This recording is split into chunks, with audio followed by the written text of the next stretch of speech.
Stand by, recording in 5, 4, 3, 2, 1.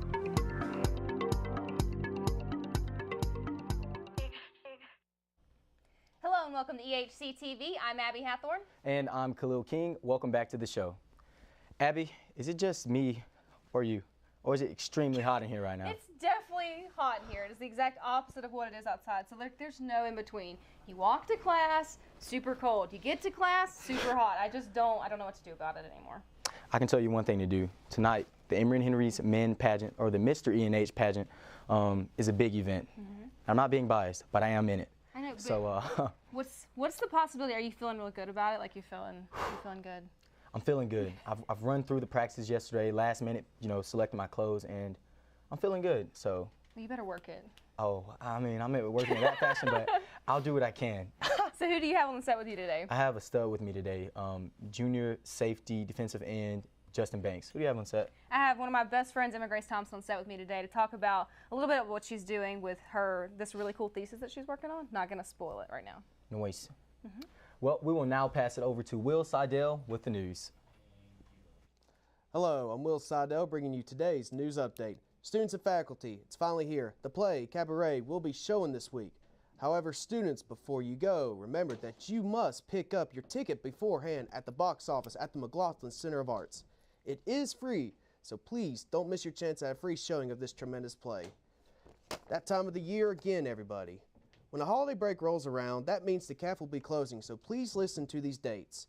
The Van Dyke Stingers CAF will close on Tuesday, November 21st at 9:30 a.m. and reopen Monday, November 27th.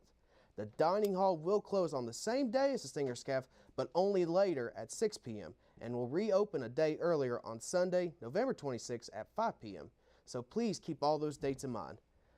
After just over a year of being open, the Emory and Henry Inclusion and Dialogue Center has hired its first director ever. Patricia Gonzalez is the first director of Inclusion and Diversity and will look to lead the college in their efforts to help build a more inclusive environment for the students here on campus.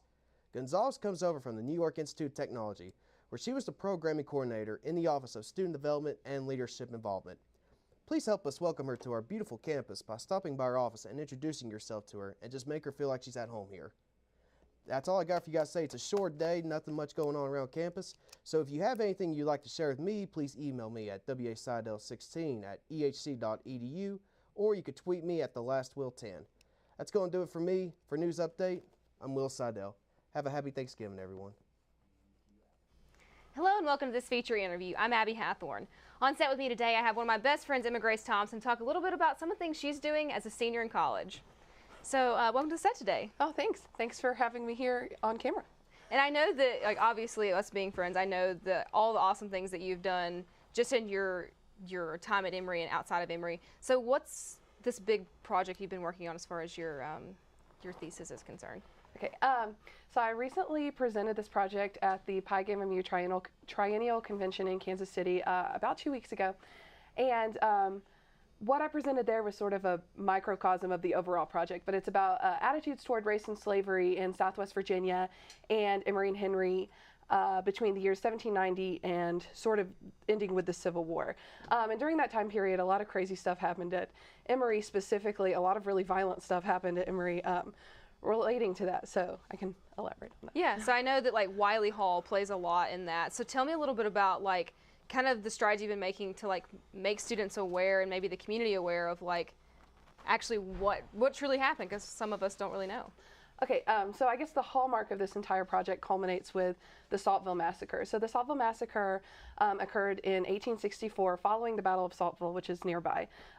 Wiley Hall was used during the Civil War as a sort of field hospital, and the entire school closed down during that time. And so the Saltville Massacre was directly after the Battle of Saltville. A regiment of African-American cavalry soldiers were brought here, and this sort of guerrilla gang of Confederate bushwhackers ended up slaughtering numbers up to 25 to 50 of them. We're not really sure. And so that happened here. There's not a lot of recognition about that on campus. There's no official plaque or official remembrance of that, which is really weird because Emory and Henry is a historical ground. So sort of want to bring attention to that, especially in the context of, like, we have this Confederate cemetery, but we don't really have this recognition of this act that happened that's really historically significant. Right. So how in the world did you find out about something like this? It's obviously not in history books. Well, it's interesting. I was doing research for a completely different project for another conference, and it's about Appalachian historical memory. So I was interviewing people on campus about ghosts they'd seen, and Wiley Hall was noted as one of the most important ghost activity places, right? And so looking at that, I wanted to research more about Wiley Hall specifically. So deep in George Stevenson's History of Emory and Henry, there is sort of this acknowledgement of the Saltville Massacre, really small. And so I wanted to learn more about that event because, I consider myself a connoisseur of Emory and Henry history. If you go here, you sort of care about the school, right? And there's not a lot of information about that. So that's sort of how I came about it, is ghosts. So this, the conference that you went to recently for Phi Gamma Mu, I know that you got elected as a VP or whatever. How does that feel, being a part of something like that, even because it kind of came out of nowhere? Well, I think it's really important for me personally. Pi Gamma Mu is the oldest social society dedicated to, or oldest honor society dedicated to the social sciences. And people like Lyndon Johnson were a part of it, or Jane Addams, if you know about her. Huge historical girl crush on her. So I went to this conference not expecting much. My paper ended up making the top 10, and I felt really proud of representing Emory. And then I sort of got roped into running for a representative on the Board of Trustees. So I ended up being elected to that. This is one of 2 positions. So it's pretty exciting for Emory, I think, is sort of an opportunity for us to sort of talk about what our school's chapter is doing. And if you're interested, as mass communication students, you're also eligible to be a part of it. It's mass communication, psychology, history, English, a variety of things that were considered social sciences back when it was founded in the 1800s. So anyone can apply if you have a 3.0 GPA and 15 social science credit hours, I believe. So that's pretty neat. And what's sort of I know that you've done all these different things with mass comm and history and all that. So what's the next step for Emma Grace Thompson? What are you looking to do? Well, I know that you're feeling the struggle too, but I'm applying for a host of graduate programs right now and trying desperately to get them all in by December 1st. So that's sort of my struggle right now, is sort of what's the next level of education and where can I take this to? Yeah, it's definitely a lot. It's definitely a struggle because there's so many deadlines and so many different things that you have to do for each grad school. And what are you hoping to study in grad school? You want to stay on that mass comm route, or you want to go more history, since that seems to be a trend? Well, I'm looking into American Studies programs and really focusing on public history and history of the U.S. South specifically. So hopefully I'm looking at schools specifically in the South so I can study Southern history. Yeah. So. Well, thanks so much, Emma Grace, for joining me on the set today. And I'm, as always, looking forward to seeing what the next thing that you do is. No worries. Thank you. And now I'm going to toss it over to Evan Underwood with this week's sports update. What up, WAS? I'm Evan Underwood with this week's sports update. The WAS all had a busy week, so let's jump into it. The football team ended the 2017 season Saturday as the WAS took on the Guilford Quakers. The WAS came out to the gates firing on all cylinders and took a 21-0 lead at the half. However, the second half, the Quakers must have found some of MJ's secret stuff as they put up 42 second half points on the board, defeating the WAS 42-38. Hunter Taylor went 23 for 36 on passing for 399 yards and 3 touchdowns. His favorite receiver on the day was Derek Yates, who had 9 catches for 209 yards and 2 touchdowns. The swimming teams, both men and women, in action at home this past weekend.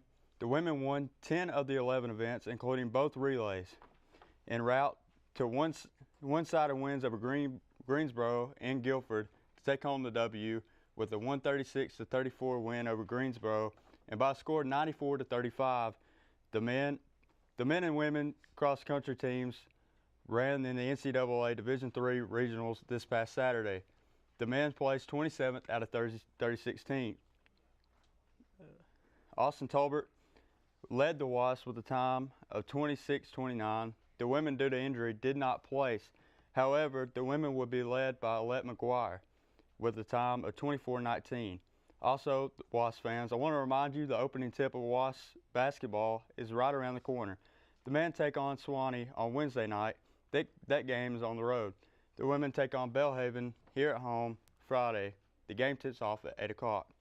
Well, that's all I have for this week. For this week's sports update, I'm Evan Underwood. Hello world, I'm Khalil King and this is your sports update. Today we have with us junior DB Justin Banks with us from the football team. Justin, thanks for coming out, brother. Thank you for having me. Yes, sir. How are you doing? I'm doing well. It's Very been good. a long season, but I'm doing well. Nice. You have a kind of interesting role here as a more so true freshman kind of feel. You've been a contributor since your freshman year, but you're also a Bonner Scholar, a community volunteer scholar. What are the challenges that you faced being such a heavy asset for the football team while maintaining your volunteer scholarship? I would say time management, because football is pretty much a full-time job, and with Bonner Scholar, I know you have to do a lot of community service hours like we do at William King Museum. So just being able to balance the time between football and the Bonner hours, that's been a challenge for me. Yeah, I definitely enjoyed when we used to go a lot together. That was fun. What kind of, have you still going there? Yes, I still go there. I know we do things like raking leaves over there sometimes. Most of the time it's outside maintenance crew work, picking up trees, branches, whatever we can do to help them out is what we do over there. Nice. Moving on to the football side of things, I guess, how do you feel with, there's been a humongous amount of dropouts from the team, both players and recently the defensive coordinator leaving on the spot and the receivers coach leaving. How do you feel about that? Or what do you think some explanations may be? As well, as well as we know, like the season hasn't went the way we wanted to, so I'd say some players might have felt down, might have felt like they wasn't doing their part on the team and just felt like they wanted to leave. As far as coaching, Coach Dick Hopkins, he had his own, I guess, feelings towards the team and decided to part ways. Mm-hmm. But this year it's not when it's expected. We was predicted first in the preseason rankings to win our conference, and we finished last. So it's not like us here. It's a winning tradition here at Emory. So to be last, that's a huge disappointment for our team. Yeah, definitely. Like I said, you've been a contributor since your freshman year. You've battled injuries, and a lot of people are dropping out. You're technically a senior on the team. How do you maintain your fire, and why, I guess, haven't you quit and you decided to stick with it for your last year? As far as me, it's just coming to work every day. I mean, a lot of people aren't blessed with the opportunities to play at the next level, so I'm playing not only for me, but for people who can't play back home. I know I have a lot of people rooting for me, and my will and my drive, I'm not a quitter, so that's mainly why I'm still here. Nice. How do you think the team moves past this, I guess, this big loss of staff? I mean, with the defensive coordinator, that pretty much changes everything, which was already new, given that Grandy and the other defensive coach had left to go to Ferrum. How do you think we move forward from this? So when Grandy and Doss left, we brought in Coach Hopkins, and it's just the hardest part about bringing in new coaching staff is you got to learn their whole new scheme, and it's starting fresh. So we had Coach Hopkins here for 2 years, and just as you're getting in the field of things, having him leave. So next year we're coming back. I don't know who our defensive coordinator will be yet, but I mean, it'll be a new defensive scheme, and just being able to be comfortable and have the same chemistry on the field. How do you think the players are going to respond to him? I think we're going to bring them in open arms. I mean, the last 2 years we haven't been as great on defense, so I mean, I feel like it was time for a change. But yeah, I feel like we're going to come in open arms, ready and eager to work and get better for next year. Okay, my final question for you is, you have a lot of seniors leaving, and how many are you going to remain? Because this wasn't too heavy of a senior team, was it? Or I know we had a lot of seniors leave. I say, I don't know, 10 or 12, and they was really key assets to just being leaders out there on the field, such as like Grayson Williams or Isaiah Rogers, Definitely. Kevin Saxton, just leaders like that. So that's going to be hard to replace, and I know I'm going to have to step up as a senior next year. And we have a pretty big senior class coming in next year with about 20 of us, and that's the biggest we've had here so far. So, I mean, we're all just going to have to step up and be leaders and bring this team together. Of course, which ways are you going to have to step up? Are you going to be more verbal this year? In the past, I've not been a vocal leader. I've been more of a by action. My actions show my leadership, but I know I'm going to have to step up, talk more, be vocal, get to know the players a lot more, interact with them, and just always be an example for the younger guys coming up. Mm-hmm. And we can't knock that. I mean, it's super important to lead by example. In some cases, it may not be your role to speak verbally, but I just want to thank you for coming out, Justin, and good luck next season. Thank you. We'll now pass it over to Will Seidel with the rant. Okay, listen. I know we live in the good old part of little old Southwest Virginia. Hold on a second. And there's a lot of rednecks and Southerners that love their tobacco. Hold on, give me a second. But do you see how annoying this is? Lord have mercy, stop spinning in your poor victimized balls every 2 seconds when I'm talking to you. And please don't smile at me when your teeth look as yellow as the corn I'm gonna eat next week for Thanksgiving. The whole entire conversation, I'm literally looking at the bottle you're holding filled with your disgusting spit juice, and then look at how that little drip of spit is dripping down your lips, and you wipe it off, and for some ungodly reason, you wipe it on your jeans because that makes sense, right? How in the world do you think I can have a conversation with you if I can't even pay attention to anything but your disgusting bottle and your disgusting hygiene? Please, stop spending your money on that garbage and spending on something better, like, I don't know, maybe charity? You know, obviously it could be a lot better than what you're spending on now, but just trust me on this, okay? You get rid of that, your teeth will love you, everybody around you will love you, your family will love you, your significant other will love you, everything will be bright and dandy, and I just might have a conversation with you again. So please, quit the nasty habit. It's disgusting. I promise you, I'm Will Seidel, and this was my rant.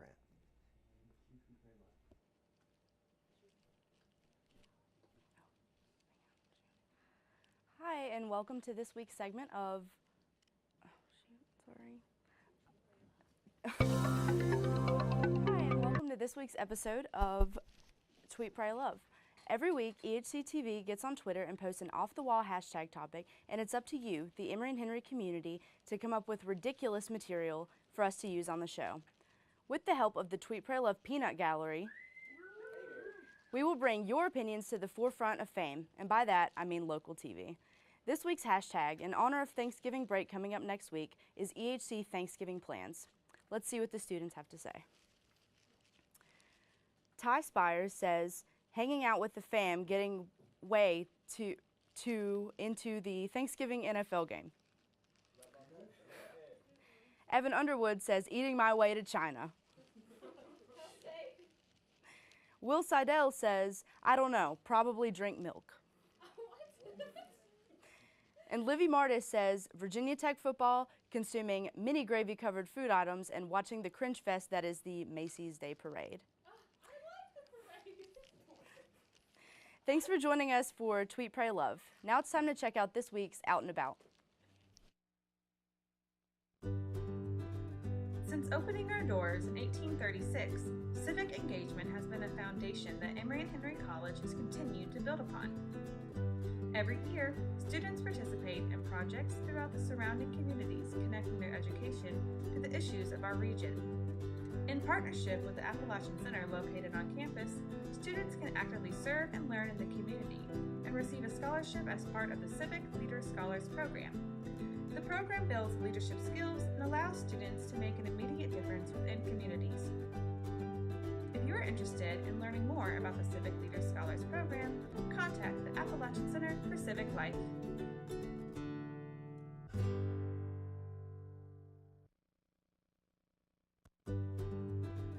Since Since opening our doors in 1836, civic engagement has been a foundation that Emory and Henry College has continued to build upon.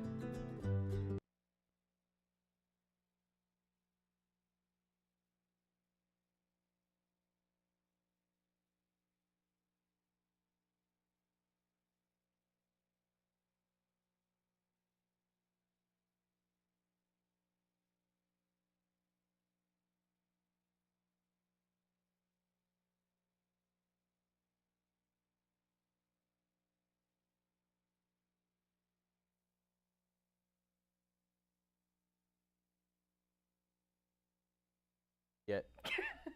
So Khalil.